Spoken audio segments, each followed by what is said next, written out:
जी नमस्कार। मैं फिर से शुरू करता हूँ।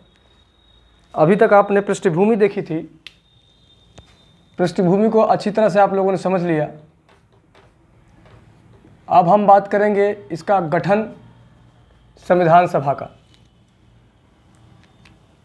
संविधान सभा का गठन कब हुआ, कैसे हुआ, इस पर हम चर्चा करेंगे ज़्यादा समय न लेते हुए। सबसे पहले मैंने आपको बताया था क्रिप्स मिशन 1946 में व्यवहार में लाया गया।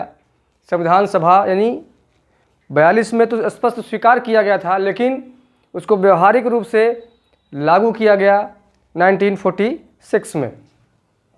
अब बात करते हैं कि जुलाई 1946 में कैबिनेट मिशन के अनुसार, कौन से मिशन?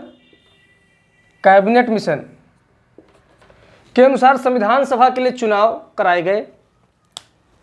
कि संविधान सभा का चुनाव, क्योंकि संविधान सभा के जो सदस्य होंगे वो कौन होंगे, कैसे होंगे, कैसे उनका चुनाव होगा, कैसे होगा, इस सब सारी चीज़ें के लिए चुनाव कराया गया। हम बात करेंगे जो चुनाव हुआ था वो अप्रत्यक्ष रूप से हुआ था। जैसे आजकल चुनाव होते हैं डायरेक्ट जनता चुनती है, ऐसा बिल्कुल नहीं था। चुनाव कैसा था? आपको प्रश्न दे देगा कि संविधान सभा के संबंध में या संदर्भ में निम्न में से कौन सा कथन सही है। पहला दे देगा कि इसमें अप्रत्यक्ष चुनाव कराया गया था। दूसरा दे देगा इसमें एक दलीय व्यवस्था थी या एक दल ने चुनाव में भाग लिया था। ऐसा बिल्कुल नहीं। इसलिए आप पॉइंट बाय पॉइंट समझें। चुनाव जो है अप्रत्यक्ष रूप से प्रांतीय विधानसभा, कौन सभा? प्रांतीय विधानसभा के सदस्यों द्वारा किया गया था। और इनकी कुल सदस्य संख्या के बारे में हमने यहाँ पे दे दिया है। आप लोग चाहे तो स्क्रीनशॉट ले लें, पहले स्क्रीनशॉट ले लें, उसके बाद मैं इसको समझाता हूँ आपको। चलिए, कैसा चुनाव हुआ था? अप्रत्यक्ष रूप से कहाँ कराए गए थे? प्रांतीय विधानसभाओं में के द्वारा जो सदस्य थे उनके द्वारा चुना गया था। जनता ने बिल्कुल नहीं किया था। जनता ने इसमें मतदान नहीं किया था। संविधान सभा के सदस्यों को चुनने के लिए जनता ने मतदान नहीं किया था। ये आप दिमाग में रख लीजिए। किसने चुना था? सदस्यों ने चुना था, सदस्यों ने मतदान किया था। ठीक है, अप्रत्यक्ष रूप से। अब बात करते हैं इनमें कुल सदस्य संख्या कितनी थी। तो कुल सदस्य संख्या जो थी ब्रिटिश भारत से 292, 292। चीफ कमिश्नरी 4। अच्छा, चीफ कमिश्नरी कौन कौन थे? पहला दिल्ली थी, अजमेर मारवाड़ और कुर्ग और ब्रिटिश बलूचिस्तान जो आज पाकिस्तान के हिस्से में आता है।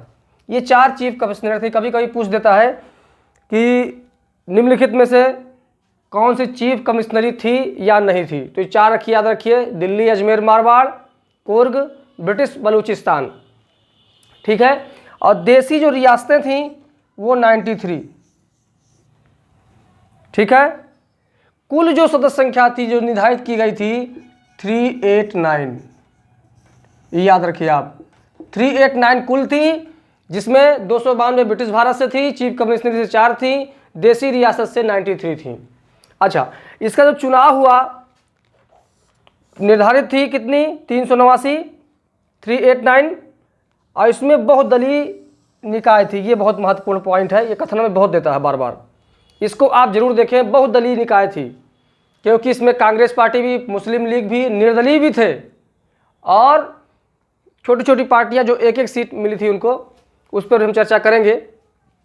एंग्लो इंडियन और पारसी समुदाय का भी प्रतिनिधित्व था इस संविधान सभा में, याद रखिएगा। दे देगा ऑप्शन में आपको कि निम्न, या कथन में दे दिया कि संविधान सभा में एंग्लो इंडियन का प्रतिनिधित्व था या नहीं था, पारसी समुदाय का था या नहीं था। तो आप ध्यान दीजिएगा, एंग्लो इंडियन का भी था और पारसी समुदाय से भी था। अब एक प्रश्न देखते हैं कि लोगों के दिमाग में बार बार आता होगा या सोचते नहीं होंगे कि एंग्लो इंडियन होता क्या चीज़ है। ये शब्द आता है, लोकसभा में मनोनयन होता है, राज्यसभा में तो खैर दूसरे क्षेत्र से होता है, लेकिन एंग्लो इंडियन 2 सीटें लोकसभा में निर्धारित की गई हैं जो राष्ट्रपति मनोनीत करते हैं। ये एंग्लो इंडियन है क्या चीज़ एक्चुअल में, बहुत से बच्चों को नहीं पता होगा।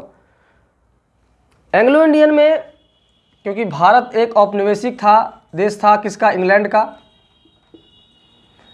तो इंग्लैंड से लोग यहाँ पर रहते थे काफ़ी लंबे समय, साल साल, 2-2 साल, 6-6 महीना, तो अपने बच्चों या अपने परिवार से दूर रहते थे। तो कुछ अंग्रेज यहीं पर आए, यहीं पे शादी की या यहीं पे बसना शुरू कर दिया, बस गए। एक तरह से बसने का मतलब है कि, मैं सीधी बात बोलता हूँ, स्पष्ट साफ समझ लीजिए, कि पिता अंग्रेज हो, ब्रिटिशर्स हो, बाहर का हो, और माँ भारतीय हो, इनसे जो बच्चे पैदा होंगे वो एंग्लो इंडियन कहे जाएंगे। कौन से कहे जाएंगे? Anglo Indian. तो संविधान सभा में इनका भी प्रतिनिधित्व था। किसने किया था इसका प्रतिनिधित्व? फ्रैंक एंथनी थे। और पारसी समुदाय पीएच मोदी जी थे। ये दोनों लोग अपने अपने समुदाय का प्रतिनिधित्व किए थे। अब आप लोग समझ गए होंगे एंग्लो इंडियन आज भी वो समुदाय है। अगर आप गूगल पर सर्च करेंगे तो ऐसी महान महान हस्तियाँ आपको मिलेंगी जो एंग्लो इंडियन है, लेकिन आपको नहीं पता है। आप एक बार गूगल जरूर करना, एंग्लो इंडियन आप गूगल में सर्च करना, देखना कौन कौन महारथी लोग निकलते हैं जिनकी माँ हिंदुस्तानी थी और पिता अंग्रेज थे। ठीक, क्लियर। अब बात हम करते हैं कि जो चुनाव हुए तो उसमें कितनी कितनी सीटें किसको मिली। कांग्रेस को 208 मिली, मुस्लिम लीग को 73 मिली।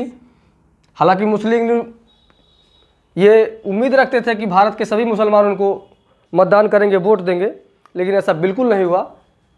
और निर्दलीय 8। ये बहुत ही महत्वपूर्ण है, ये तीनों याद रखिएगा, बड़े बड़े हैं, ये नहीं भूलने चाहिए आपको। ठीक है। अच्छा, एक पॉइंट आता है जो बार बार पूछता है डॉक्टर भीमराव अंबेडकर जी के बारे में कि कहाँ से चुने गए थे। सबसे पहले चुने गए वो पूर्वी बंगाल से, जो आज बांग्लादेश के नाम से जानते हैं आप। पूर्वी बांग्लादेश से चुने गए थे, लेकिन जब संविधान सभा का विरोध किया मुस्लिम लीग ने किया 73, और पहली बैठक में तो मुस्लिम लीग ने भी विरोध किया था और देसी रियासतों ने भी भाग नहीं लिया था। लेकिन जब, वो बाद में आगे चल के बताएंगे आपको, लेकिन जब भारत और पाकिस्तान के रूप में 2 देश विश्व के मानचित्र पर, विश्व के पटल पर सामने आए, तो उस समय क्योंकि अंबेडकर जी पूर्वी बंगाल से चुने गए थे, तो जाहिर सी बात है उनको संविधान सभा के सदस्य के रूप में ख़त्म हो गई सदस्यता उनकी। तब कांग्रेस ने क्या किया कि मुंबई प्रेसिडेंसी का एक संसदीय क्षेत्र था पूना। कौन सी सीट थी? पूना संसदीय क्षेत्र से। वहाँ पर कांग्रेस की सीट थी, कांग्रेस के उम्मीदवार जीते हुए थे, वहाँ पर कांग्रेस के थे M.R. जयकर। कौन थे? M.R. जयकर। जयकर से याद रखिएगा, जयकर जी थे। उनको कांग्रेस ने त्यागपत्र दिलाया।